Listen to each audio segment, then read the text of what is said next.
राकेश कुमार सिंह हमारे संवाददाता हमारे साथ जुड़ गए हैं खास जानकारी के साथ। Rakesh, over to you.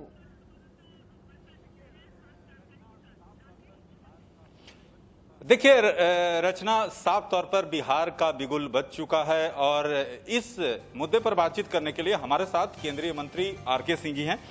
R K Singh साहब, चुनाव आयोग ने बिहार विधानसभा के तिथियों का ऐलान कर दिया, कितनी तैयार है एनडीए? हम लोग बिल्कुल तैयार हैं, जनता हम लोग के साथ और जनता तैयार है। कोरोना के काल में ये पहला चुनाव हो रहा है, जिस तरह से अभूतपूर्व आपको देखने को मिलेगा, नामांकन से लेकर प्रचार का पूरा रूप बदला होगा। ये आवश्यक है, लोगों का स्वास्थ्य आवश्यक है, लोगों की जिंदगियां आवश्यक है, इसीलिए ये चुनाव होगा। सारे ये एहतियाती कदम उठा करके, तो हर बूथ पर मास्क वगैरह भी रखे रहेंगे। अगर कोई बिना मास्क के पहुंच जाते हैं तो मास्क वहां मिल जाएगा उनको, सैनिटाइजर भी रहेगा। जितने हमारे पोलिंग पर्सनल होंगे वो सब पीपीई किट पहने रहेंगे। सोशल डिस्टेंसिंग का ध्यान रखा गया है, इसीलिए पोलिंग आवर्स 1 घंटा बढ़ा दिया गया है। नंबर ऑफ वोटर्स की संख्या कम कर दी गई है हर एक बूथ पर। तो सारे एहतियाती जो कदम उठाने चाहिए उसका ध्यान इलेक्शन कमीशन ने रखा है। लेकिन आरके सिंह, एनडीए में सब कुछ ठीक ठाक नहीं चल रहा है। चिराग जिस तरह से बगावती तेवर अख्तियार किए हुए हैं, क्या आपको लगता है? देखिए, ये डिफरेंसेस हर एक परिवार में होते हैं, लेकिन इसका मतलब यह नहीं कि ये डिफरेंसेस बहुत ही गंभीर हैं। हम लोग एक साथ हैं और हम लोग एक साथ लड़ेंगे।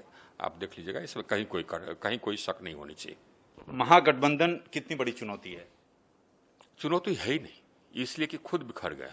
उनके बहुत सारे नेता तो छोड़ करके जदयू में चले गए। उनमें कोई मतैक नहीं है कि उनका सीएम कैंडिडेट कौन बनेगा। तेजस्वी को सीएम कैंडिडेट मानने के लिए कोई तैयार नहीं है। अब उसके कारण बहुत सारे और भी लोग सुनते हैं कि अब उपेंद्र कुशवाहा भी उनको छोड़ेंगे। हमको लगता है कि वो अब क्रेडिबल ऑपोजिशन भी नहीं रह जाएंगे, यही हमको लगता है। अच्छा, सुशांत जो कि बिहार का लाल थे और उनकी जिस तरह से मौत को लेकर आपने भी मुद्दा उठाया था, क्या चुनाव में एक मुद्दा होगा जिस तरह से जो आपके कांग्रेस का या जो भी? ये चुनावी मुद्दा को लेकर के हमने नहीं उठाया था। ये बिहार की जनता, देश की जनता को लगा था कि असामयिक मौत हुआ है एक प्रतिभा का, तो उसकी सच्चाई सामने आनी चाहिए। कोई पॉलिटिकल मुद्दा नहीं था और ये हम लोग किसी पॉलिटिकल मुद्दे बनाने के नियत से उस बात को उठाए भी नहीं थे। जो मामले हैं सामने जनता के, वो बहुत गंभीर मामले हैं। अब वो मामला है बिहार के विकास का। जनता को यह तय करना है कि बिहार का विकास, ईमानदारी के साथ विकास कौन कर सकता है, कौन करेगा, और आप चुन लीजिए। और मुझे कोई शक नहीं है, मुझे कोई डाउट नहीं है कि वो जनता हम लोगों को चुनेगी। अच्छा, एक आखिरी प्रश्न कि जो मुद्दा की बात कर रहे हैं, तो मुद्दा आपको लगता है कि एक जो किसान फार्मर्स बिल का लेकर जिस तरह से विरोध हो रहा है, क्या आप समझते हैं जिस तरह से विपक्ष द्वारा हवा दी जा रही है उसका प्रभाव पड़ेगा?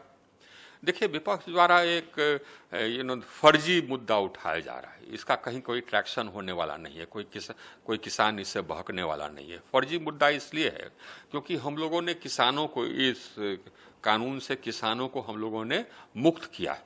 हम लोग के यहाँ भी यह कानून लागू था और हम लोग भी देखे हुए हैं फील्ड में, क्योंकि हम लोग तो फील्ड में भी काम किए हैं और देखे हुए हैं कि किस तरह से जो ये मार्केटिंग सेक्रेटरी अगर हुआ करता था और बाजार समिति के कर्मचारी हुआ करते थे, किस तरह से किसानों को लूटते थे, किस तरह से किसानों को तंग परेशान करते थे। तो ये बीच बीच में उनके गाड़ियों को रोक करके फाइन करना, पैसा लेना, पैसा चूसना, इससे हम लोगों ने किसानों को मुक्ति दिलाई और किसानों को अधिकार दिया है कि वो तय करे कि हाँ साहब, इस मंडी में जाके बेचे या उस मंडी में। इसका असर बिहार चुनाव में पड़ेगा क्या? बिहार में तो हम लोगों ने तो ये सब कानून को तो 2006 में ही हटा दिया था। 2006 में ये हम लोगों की जो सरकार, नीतीश कुमार जी की सरकार, उसने हटा दिया था और किसानों ने इसको वेलकम किया था। पूरे देश के किसान इसको वेलकम करेंगे। अरे साहब, आप किसान को क्यों बांधिएगा कि आप यहीं आकर के बेचिए? आप ये क्यों बांधिएगा कि नहीं साहब, तो आपको सेस देना ही है? क्यों बांधिएगा? कितने सीट की उम्मीद बिहार में? हमको तो लगता है कि हम लोग मिनिमम 3/4 हम लोग को आएगा। धन्यवाद। तो ये थे केंद्रीय मंत्री आरके सिंह, जिनका साफ तौर पे कहना है कि बिहार चुनाव में एनडीए काफी बेहतर प्रदर्शन करेगी। राकेश कुमार सिंह, इंडिया न्यूज, राकेश कुमार सिंह ज्यादा जानकारी के साथ हमारे साथ जुड़े थे और आरके सिंह से बातचीत हुई। और एनडीए का दावा अपना यह है कि 3/4 सीट हमारी होंगी और किसी भी मुद्दे पर हम जनता के बीच में जाने के लिए तैयार हैं, हमारी तैयारी पूरी है।